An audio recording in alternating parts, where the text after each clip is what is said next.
सलाई ओए होए इधर आओ, चल सर सामने आओ। सुन, फटाफट एगो चाय और 4 गो समोसा लेके आओ। का बात बा?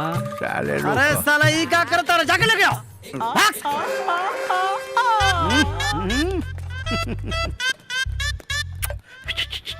अरे साले आज भोरे भोरे भांग खा के रोमिंग में चल गई बड़ा।